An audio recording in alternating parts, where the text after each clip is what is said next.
What's up everybody, Matt Moran here for another car review. This is of course the 2018 Mercedes-Benz G550.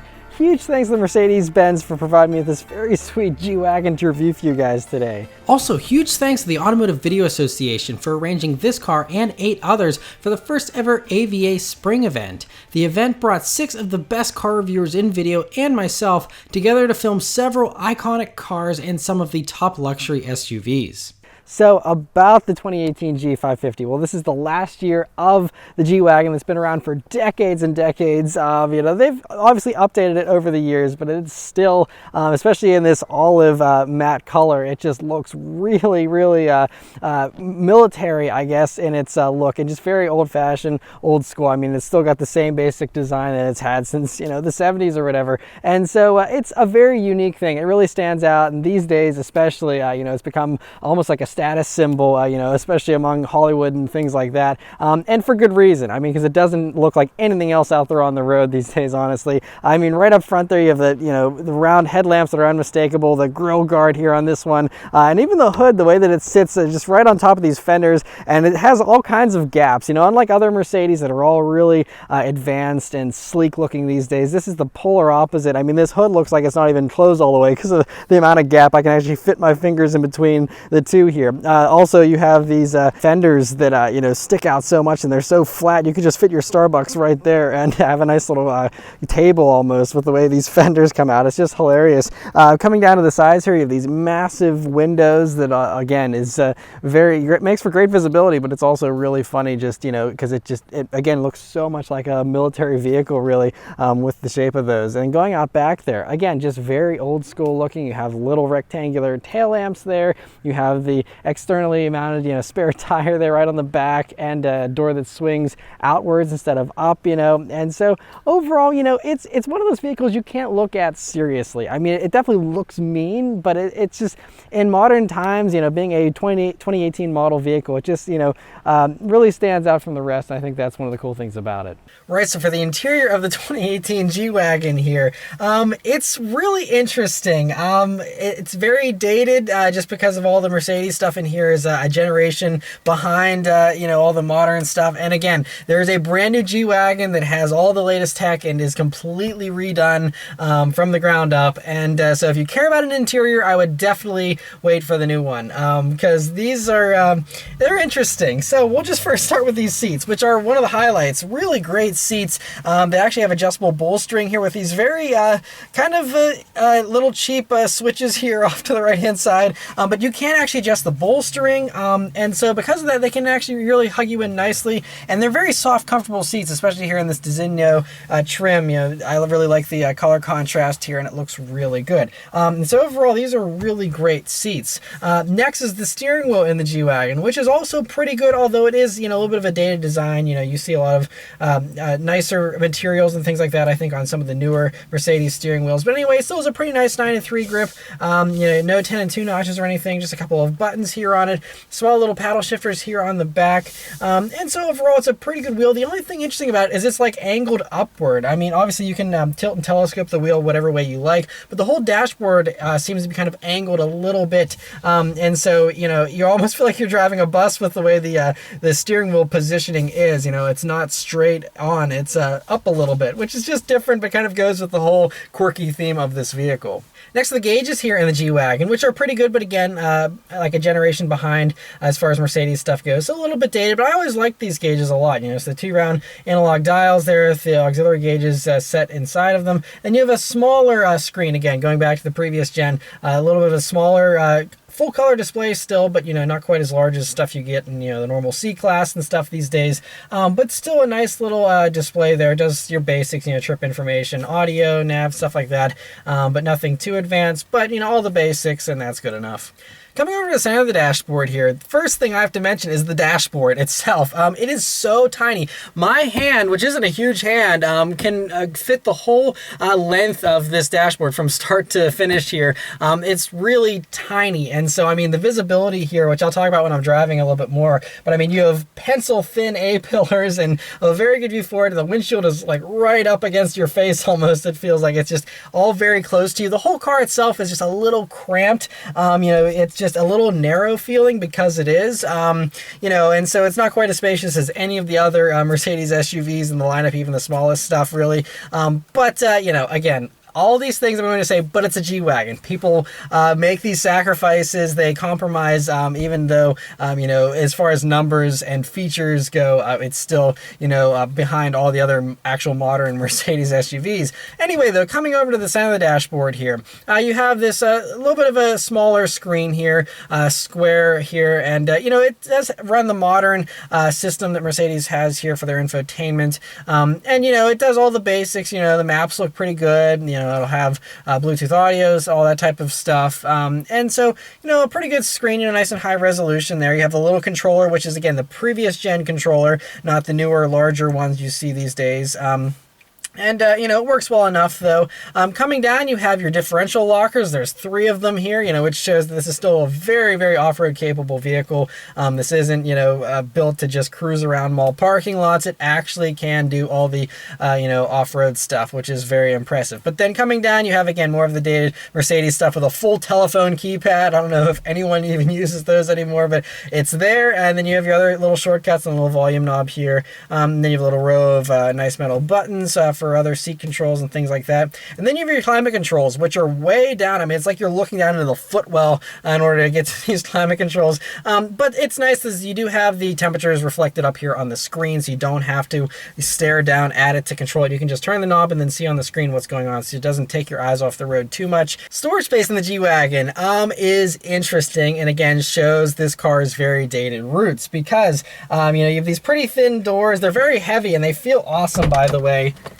Very solid thunk, and just a very everything about this vehicle definitely feels heavy and high quality, that's for sure. And even just locking and unlocking, it sounds like a gun action or something, just a very mechanical sound, and that is very satisfying. But anyway, you know, in the doors here, as far as storage goes, you have this tiny little pocket on the top part, and then you, in the lower part, have another little pocket, but not large enough for any kind of bottle holder.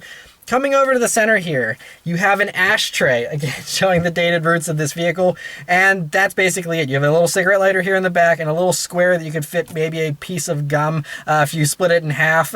Just basically useless.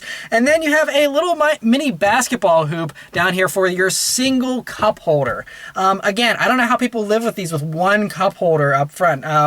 You know, again, a very dated thing that, you know, again, when this was designed way back when, you know, they didn't have any space for that. And you would think, okay, we have this little center armrest, you know, it's pretty nicely padded. Maybe they put some cup holders in there, but nope, you just have 2 USB jacks, which is good to have, and another little small space, but that's it. I mean, maybe you could, you know, buy something aftermarket to put in there so you'd at least have 2 cup holders. The only other thing, if you want to call them cup holders, are whenever you open up the glove box, you have 2 little cutouts for drinks there, but unless you're parked, that's going to be useless. But if you want a little picnic tray there, you got that, and that's about it. You have another little net there in the passenger footwell, and that's it as far as storage. So basically, yeah, very few places to put things. Another thing that's impractical about the G-Wagon is the back seat space. Again, you think this is a fairly large vehicle, so it should have a pretty nice back seat, right? Wrong. I'm 5'9", me sitting behind myself, I have about 2 inches of legroom to spare. So basically, if you're over 6 feet tall and in the front here of a G-Wagon as a driver, the back seats will basically be useless, which again is just shocking. You would think, you know, a vehicle like this that, you know, so many people buy, that, you know, they would, you know, want to have a reasonable back seat. I guess not, because it's pretty tight. I mean, yes, it's usable, but, you know, I would say if you have a GLC, you know, the smallest of the actual full, you know, normal Mercedes SUVs, you'd have more legroom in a GLC than you would have in here. So again, just kind of surprising. I figured it would be a little more spacious. Otherwise, in the back seat there, you know, it's again a very high seating position. That's another interesting thing about it. And then you have 2 cup holders there on the floor, and then you have a little power outlet there and a couple of air vents, and that's basically it. You also do have ashtrays still in the doors, which again goes back to the dated you know, design of this vehicle, so that's pretty hilarious. And that's basically it. Headroom is decent, but again, because you're sitting up so high, I mean, you feel like you're sitting on a telephone book on top of a back seat. You know, so your headroom is okay, but it's basically just average. Like with any other SUV, there isn't any kind of, you know, headroom gain because of this very boxy design, because you're just sitting so high in the back there. There also isn't any kind of fold down center armrest or anything like that either.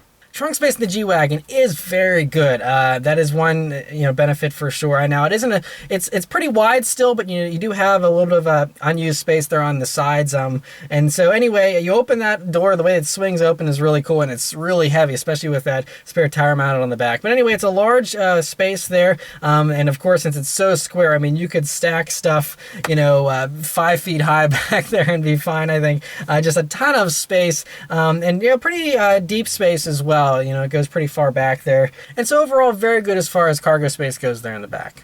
All right, so start and go for a drive. Another thing that is unfortunately still a little dated here is you still need an actual key that you turn in the slot in order to start it up. So, of course, it is keyless entry, though, but just have to turn the key here, and it roars to life. All right, so setting off in the 2018 G550. So the first thing you notice, there's so much to take in, but I guess the first thing that I notice is the heavy weight of the steering, especially at low speeds in parking lots and stuff. It's still really heavy. Like, it doesn't need to be that heavy, but it is. Another thing about the steering to note, though, is you can see, look how much my hands are moving, look how much the vehicle's wobbling. It's not moving at all. So it's very relaxed steering. It's not very responsive at all. So it's unnecessarily heavy. It's not like it's actually connected to the wheels or anything, because it's just still very loose in its response. So that's interesting to note. Visibility, though, is spectacular. You feel like you are driving around in a bubble, because like I said, the windshield is really close to you. The very thin A-pillars, huge side windows. View out of the back is pretty good, although you do have that middle headrest, which really blocks a lot of it. But if you took that out, then you'd be much better off as far as visibility goes. It also, so far, the ride is pretty communicative. It doesn't soak up bumps extremely well, but we'll have to drive a little bit longer to find out if that improves or worsens. But let's turn down onto the straight road here and see how it does. Here we go. Okay. It pulls really well, but oh man, it's funny. It's like pulling to the left and it's wobbling all over the place. And again, the steering is like suggestive steering. It really, even at higher speeds, I thought it would be better, but no, it's still, look at this. I mean, it is so loose. The last time I was in a vehicle that had steering this loose, I think, was the 1967 Mustang that I reviewed a few years ago. That was, a little worse than this, but it wasn't far off. It's really interesting. I think the Wrangler also has some, less precise steering, but I think this is even a little more relaxed than that.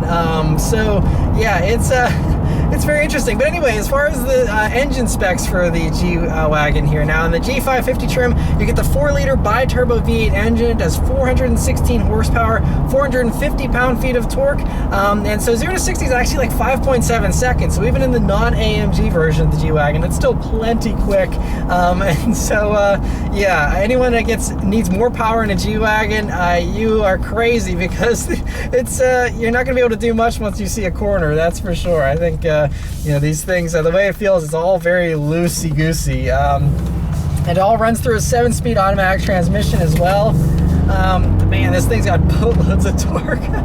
You need it, though, because these are not light either. They weigh about 5,800 pounds, I think almost 5,900 pounds, which again is insanely heavy for a vehicle that really doesn't feel like it's made up of much. Like I said, it's a little narrow feeling. You don't have a ton of space, but it's again all this off-road stuff. These locking diffs and all the heavy-duty off-roading stuff just weighs so much. So I think that's where a lot of that comes from. But yeah, it's interesting.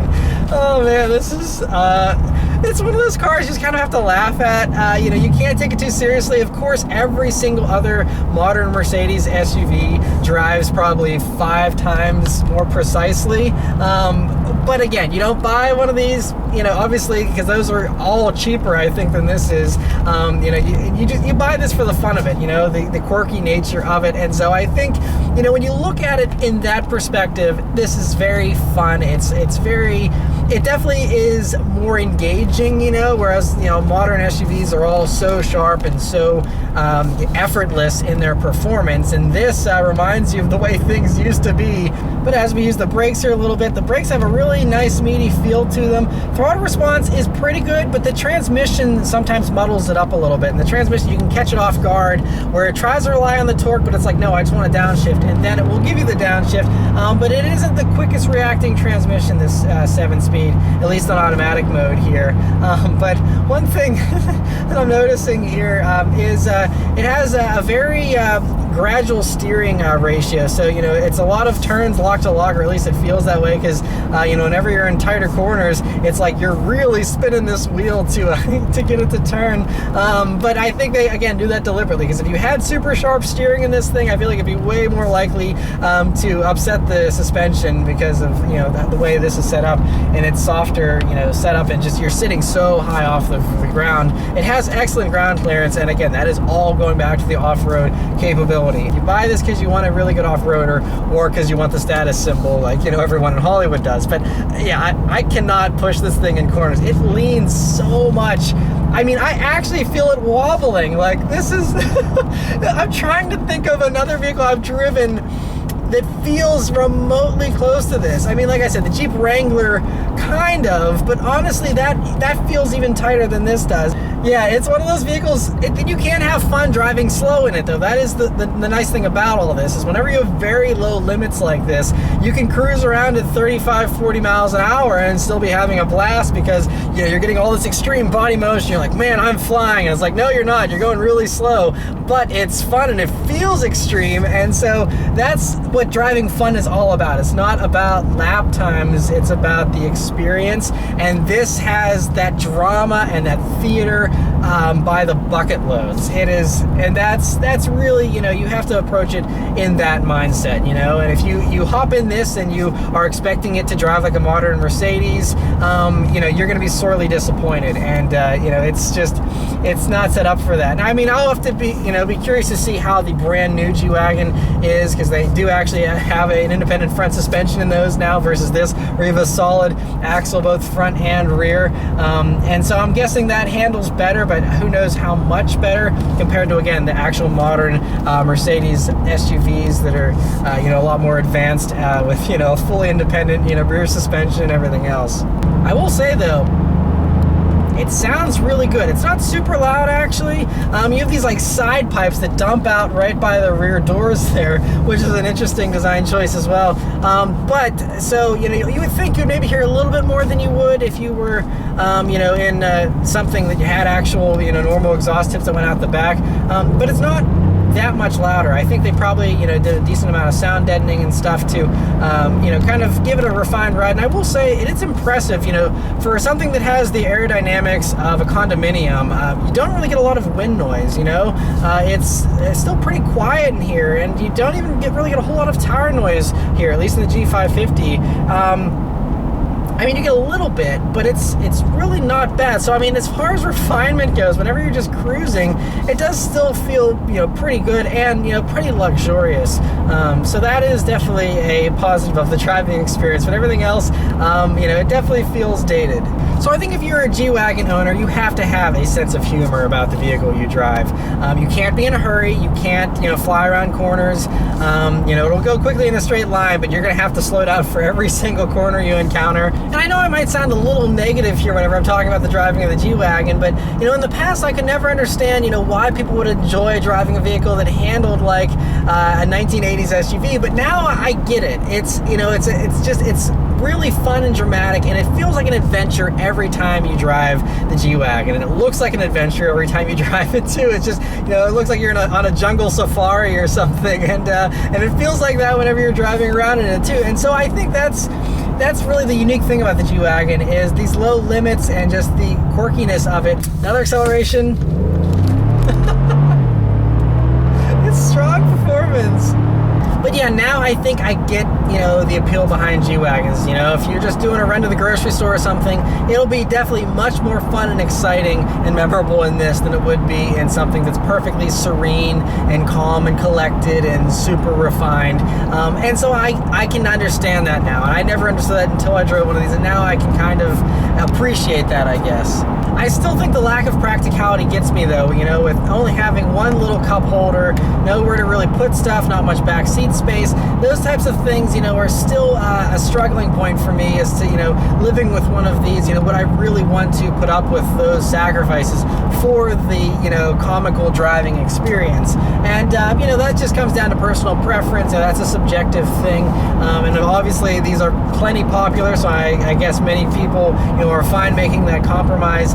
Speaking of other compromises though, you know, now we're at some highway speeds here, and you can hear I'm having to raise my voice a little bit because you do get a lot of wind noise once you get up to the higher speeds here for sure. And it also still really likes to get blown around by the wind because of this boxy design. I'm making a lot of steering corrections just to stay going in a straight line here. And again, because of how loose the steering is, those steering corrections have to be a little bit larger as well.